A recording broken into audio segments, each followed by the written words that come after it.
Hello students and welcome back to channel Siraj Shaikh degree study. आज computation of income का lecture number 4 है, जिसमें हम कवर करेंगे नए points of computation of income. तो स्टार्ट करेंगे आज का क्लास।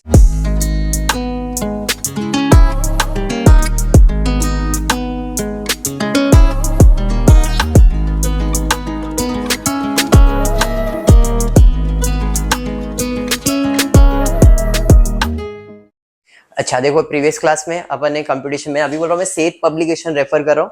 एक कल डाउट आया कंप्यूटेशन के इसके सम के अंदर कि सर आईनापुरे के अंदर वो जो आपने कल 15% रेंट का माफी करके दिखाया हमको, 15% और टेक्स्ट बुक में 10% है, that is old syllabus.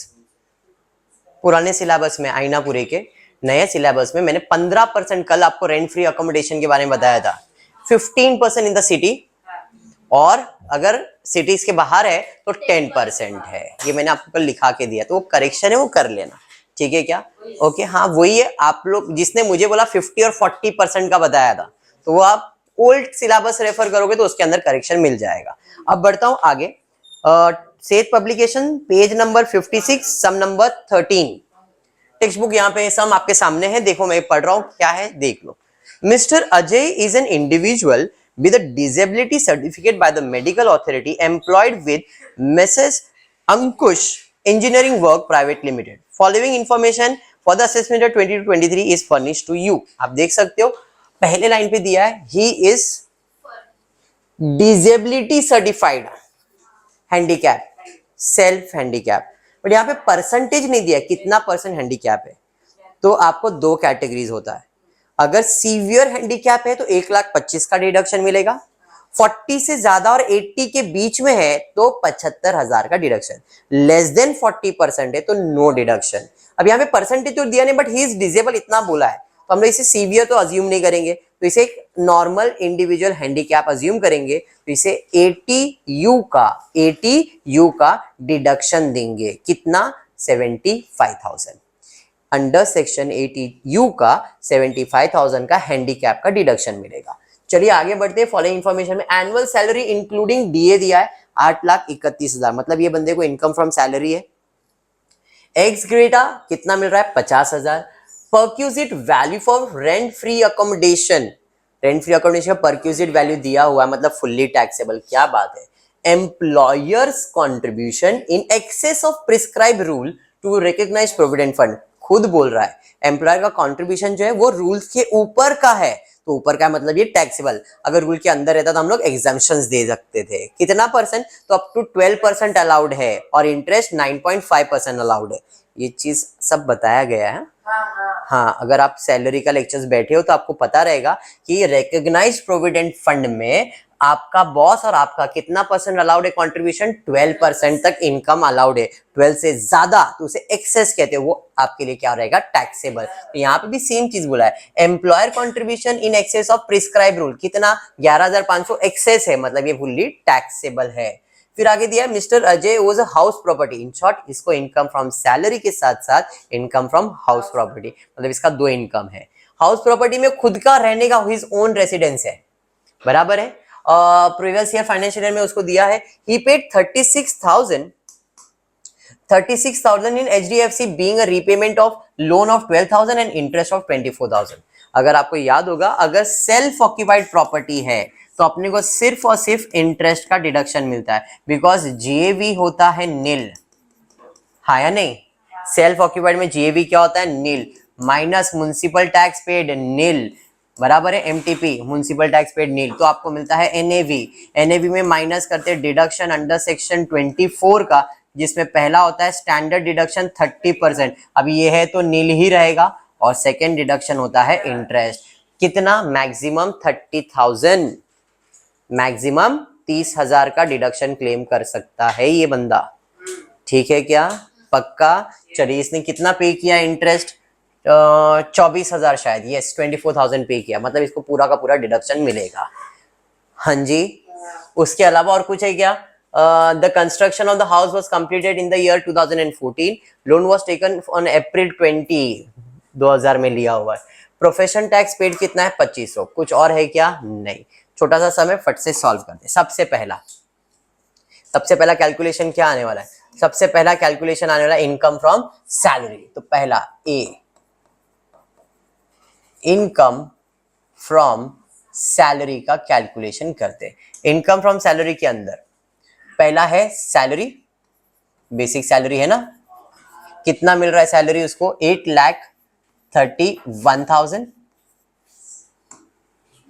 Salary 8,31,000। उसके अलावा एक्स ग्रेटा मतलब उसको कंपनी की तरफ से एक्स्ट्रा बेनिफिट्स दिया गया है, कितना 50,000। ये फुल्ली टैक्सेबल होता है, there is no exemption in this.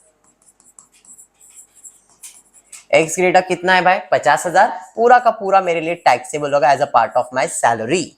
Next उसके बाद क्या मिल रहा है उसको, rent free accommodation, perquisite value for rent free accommodation कितना 80,000, ये भी मेरे लिए क्या है टैक्सेबल है।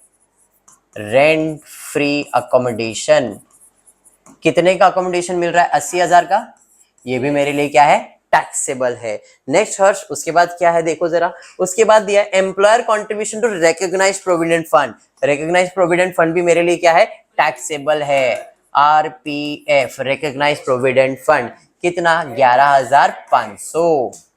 नेक्स्ट नेक्स्ट नेक्स्ट नेक्स्ट क्या है भाई, हाउस प्रॉपर्टी है और कुछ है क्या, हाँ प्रोफेशन टैक्स है, तो प्रोफेशन टैक्स का क्या मिलेगा डिडक्शन, मतलब इनकम फ्रॉम सैलरी तो इतना ही है, तो आप इसका टोटल ले सकते हो। इधर आपको मिल जाएगा जीटीएस, कितना आ रहा है जीटीएस का अमाउंट देखो 9,72,500। इसके अंदर आपको क्या मिलने वाला है डिडक्शन मिलने वाला है, क्या बात है, तो इसके अंदर हमको मिल जाएगा डिडक्शन, तो लेस डिडक्शन अंडर सेक्शन 16 का। वेरी गुड, कौन सा डिडक्शन आएगा, पहला आएगा एसडी स्टैंडर्ड डिडक्शन कितना 50,000। उसके अलावा सेकंड डिडक्शन कौन सा है पीटी, कितना पे किया 2500, शायद 2500 ही पे किया ना, 2500 पे किया, तो 2500 का डिडक्शन मिल जाएगा। समझ में आया क्या, माइनस करेंगे तो जो आंसर आएगा उसे हम कहते हैं एनटीएस नेट टैक्सेबल सैलरी, कितना है 9,20,000 बराबर है। समझ में आ गया, पहला पार्ट हो गया। इसको और एक इनकम है,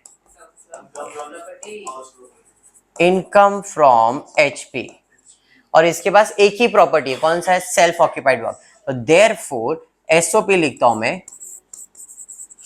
इनकम फ्रॉम एसओपी, इसका जीएवी हमेशा क्या रहता है, जीएवी या एनएवी हमेशा क्या रहेगा नील, हाँ जी, इसमें इसको डिडक्शन मिलेगा, डिडक्शन अंडर सेक्शन 24 का, जो कि होगा पहला डिडक्शन स्टैंडर्ड तो है नहीं, तो इंटरेस्ट है, तो इंटरेस्ट का डिडक्शन कितना है 24,000। तो यहाँ पे इनकम आ रहा है कि लॉस, तो आई कैन से यहाँ पे मुझे क्या आ रहा है लॉस फ्रॉम एचपी, कितना 24,000, आउटर कॉलम में 24,000। समझ में आ गया ये, हाँ जी, और कुछ है क्या, नहीं। चलिए भाई अब हमको क्या सॉल्व करना है, यहाँ पे टोटल इनकम यानी कि जीटीआई निकालना है। यहाँ पे जीटीआई क्रॉस टैक्सेबल इनकम 9,20,000 में 24,000 माइनस कर देंगे 8,96,000 बराबर है। इसमें हमको मिलने वाला है डिडक्शन, कौन सा डिडक्शन मिलने वाला है, तो यहाँ पे less deduction under chapter 6A, कौन सा डिडक्शन मिलेगा बताओ जरा, कौन सा डिडक्शन मिलेगा।